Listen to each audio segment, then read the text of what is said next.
No reason why I should not believe in us. If I don't believe in us, then it will be very disastrous for me personally, no? Yeah, So yeah, so I must believe in us. It's very yeah, important. yeah. All right. Now, there is another thing also I would like to ask your opinion of. It relates to how the conflict itself in Ukraine is reported on the Western media. Of course, it's different from the way it is usually reported when there are conflict. Of course, there are a lot of conflict going on also in Africa, which of course, anyway, what is your take on that? You're right. There is a big difference between the way the attention that this conflict has been reported in the Western media. But then again, you don't blame the Western media. Uh, what you do is you look at what I said before. The resources in the world, there are limited resources, and there are so many needs that you need those resources to satisfy. And you look at it as who controls what. If I'm in control of just like you now, you have the microphone now. I can only go by the question you asked me. If you ask a question and I decide to talk about something else, people will be like, he is foolish. You see what I'm saying? So the point is the Western media, they control their resources.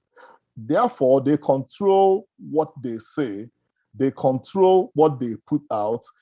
If something is happening in the West, you don't expect them to report it differently. You don't expect them to report it the same as they will report something that's happening in Africa. My brother, if my house is on fire, I'm going to talk about it differently from the way I'm going to talk about it if your house is on fire. That's just a fact of life. That is common sense too, Yeah, maybe. that's just a fact of life. So if we want stuff to be reported our own way, we should get our own media.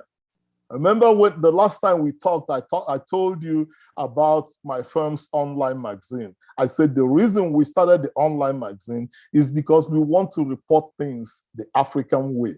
We want to put out what we want people to know about Africa, not what other people want people to know about Africa.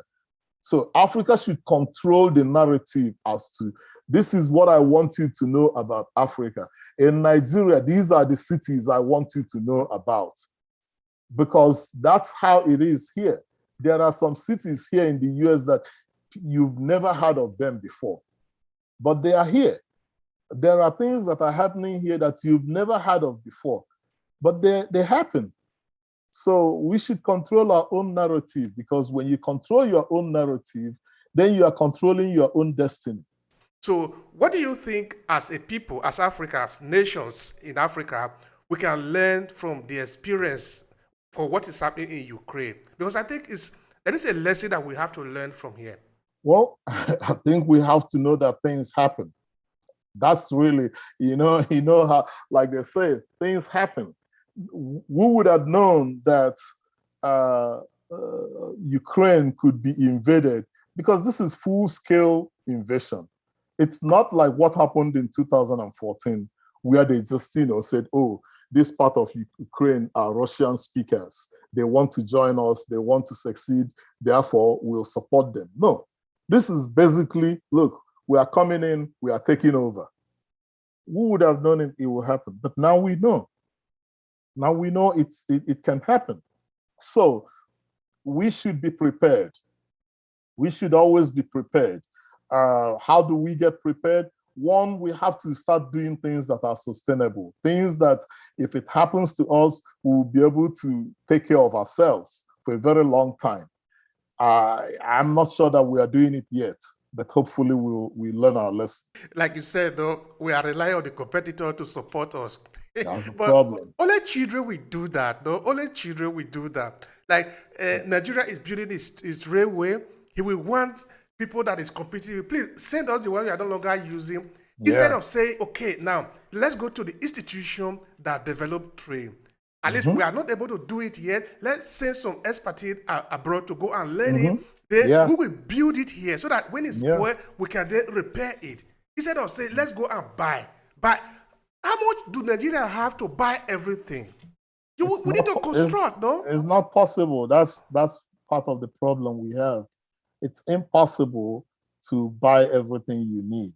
What will be your final message here in regard to the conversation we have today, which relates to Russia-Ukraine conflict and how it affects us as a people? Please go.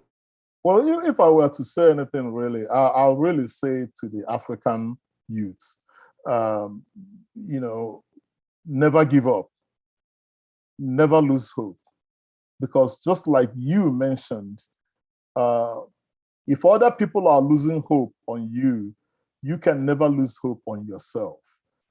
African youths should know that the future belongs to them. I know that people have said this over and over, and it seems like, how can you be saying the future belongs to us when all these old folks are?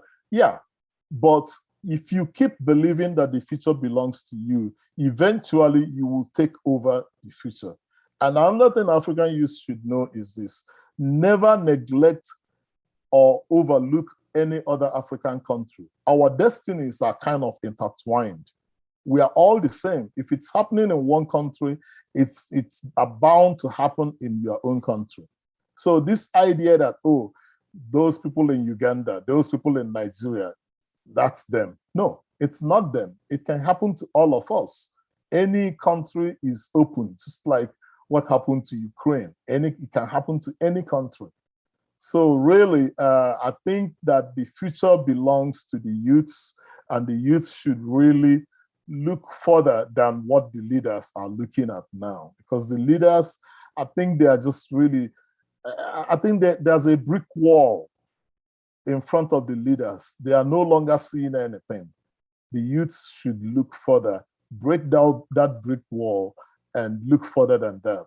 Mr. Jude Menes, thank you so much for the conversation. I appreciate it. I appreciate you. Thank you, sir.